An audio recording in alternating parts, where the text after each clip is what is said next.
观众朋友，大家好，我是奥利文。今天我要给大家做一期特别节目，节目的内容是高温警报。这两天我们这里的气温呢是骤升，气温非常非常的高。那么从上周开始，整个洛杉矶地区气温已经超过了35度，平均气温超过35度。那么大部分的时间的最高气温超过了40度，这对于很多朋友来说可能已经习惯了因为之前呢，有些地区的气温呢也相当的高，但是对于住在洛杉矶的朋友来说这样的气温呢应该是难得一见。在高温下，人还可以躲避你可以躲在空调房里面你可以用电扇。那么你也可以在树荫下避避暑，你更可以去玩水到海边到游泳池去避暑。但是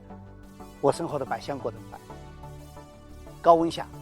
百香果应该如何进行一个紧急避暑？这期节目我就给大家探讨这些问题。首先，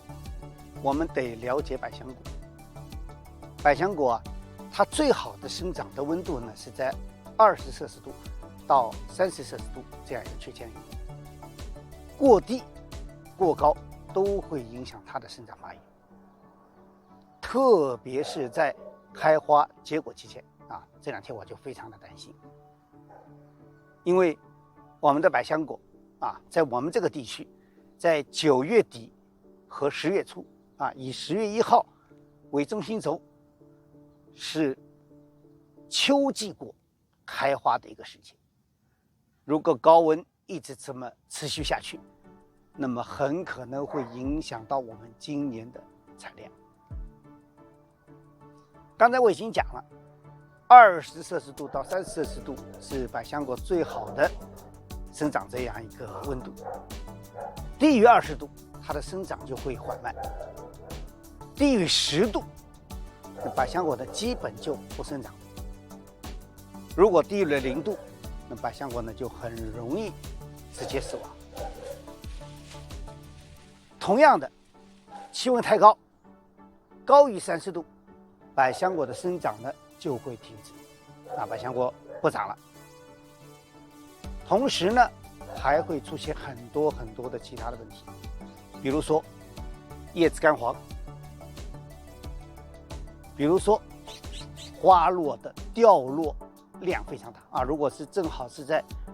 开花季节，那么即使你给它授粉了，那么这批花的落花率也会非常非常的高。如果高温是在结果期果子还没有完全长熟的，那么这些果子呢很可能就会突然间的中断的掉落，也就是说没有成熟，果子就落下来。这个对于百香果种植户来说是一个非常非常大的考验。那么如何去避免烈日或者高温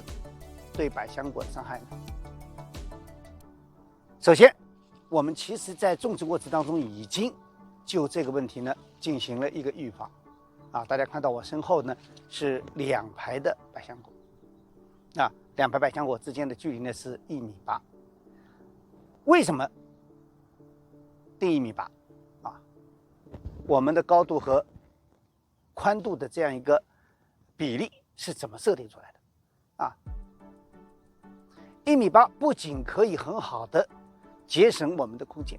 同时呢也起到了一个相互遮阴的这样一个作用。我在前期的节目当中也给大家介绍了我们的种植的方向我们的那个架子的方向呢是东西走向的。我们在北半球大部分都是东西走向，那么这样呢很容易让我们的百香果在全天的过程当中都能照射到太阳。但同时呢1.8米的宽度1.8米的高度也可以很好的让我们2颗百香果之间有一个遮阴过程当太阳出现偏向的时候，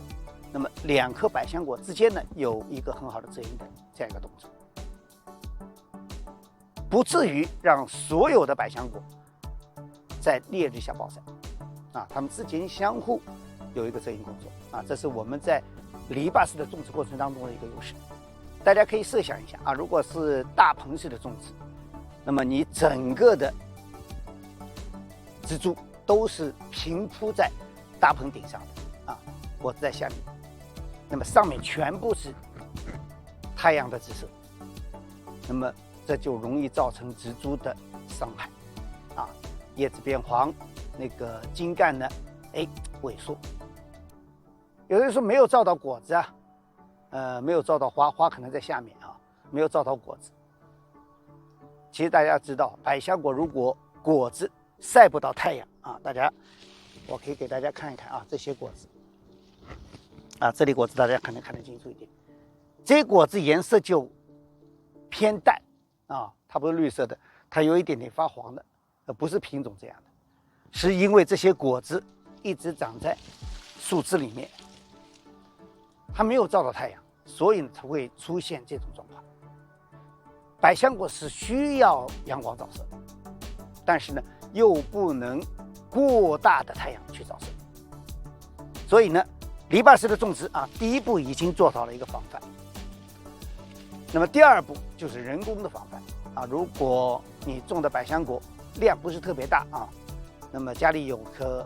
遮阳棚，或者是那种遮阳网啊，可以给百香果的临时的搭一下盖一下，尽量避免百香果在高温下在烈日下受到伤害。第三个就是增加浇水，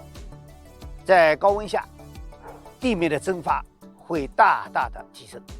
啊，蒸发的量会非常的高，你之前定的这个水量，那么可能在高温下就显得不够了啊，不足。这个时候呢，我们一定要增加我们的浇水量。如果你平时是2次的25分钟的，那么在高温下呢，可以适当的延长10分钟啊，也是2次，但是呢，每次的浇水呢可以提升到35分钟。如果你的调水的阀是可以调节的，那么把水量呢调大一点啊，让它的根部啊尽可能保持一个潮湿。那么同时呢，还要做好一个根部的水分的含量的一个测试，因为我们平时啊不太注意啊，因为气温都差不多，我们的浇水量呢，都是很好的满足了百香果的这样一个生长。我们经过测试呢，这样的浇水量啊，全天百香果的根部呢都是比较湿润，但是高温下啊，38度、39度、40度甚至44度这样的高温下，它的根部还能不能保持潮湿呢？啊，辛苦一点，拿着土壤的水分的测试仪啊上来测一下，特别是在中午的2点到3点，一定要去测一下，看看你的土壤水分含量够不够。大家要记住，如果出现较长时间的水量的不足，那么百香果就会变黄，甚至枯萎死亡。大家一定要记住这一点。这里呢，也要给大家做一个提示啊，大家在浇水的过程当中一定要注意一点，那就是不要在烈日下浇水。我们浇水啊，尽可能在早晨啊，比如说5点啊，日出之前浇水，或者呢，在8点以后啊，下午的8点以后浇水，日落以后，切记不要在中午浇水啊。有的人觉得，我中午上去看了一下，地面很干，那百香果呢好像也有些缺水啊，这时候拿着水龙头啊就去给百香果浇水，千万记住，这是不可取的。如果你浇过水就知道了，你这个时候浇出来的水啊，温度非常的高啊，水管里的水经过太阳照射以后，温度非常高啊，甚至可以做到烫手啊，有些水出来是烫手的。那么这个时候如果把这么烫的水浇到百香果上面啊，你这个不是在给百香果浇水啊，你这个是在烫百香果，那么很可能把百香果直接给烫死。之前呢就有朋友反映过这样的问题因为他的所在地是高温，所以呢他中午拿着水龙头就给百香果去浇水，结果到第二天一看百香果整个都蔫了，特别是中小苗也就是说你刚刚移栽的这些苗，切记不可以在中午烈日下给百香果浇水，遮阴增加水量，这是我们抵御高温的最有效的也是最简单的方法。要想百香果能在烈日下好好的存活下来，并且再过一段时间能保持花儿朵朵开，果实累累，那么就一定要在高温下做好这2点好了，我们今天的节目呢就到这里，感谢大家的收看，我们下期节目再见。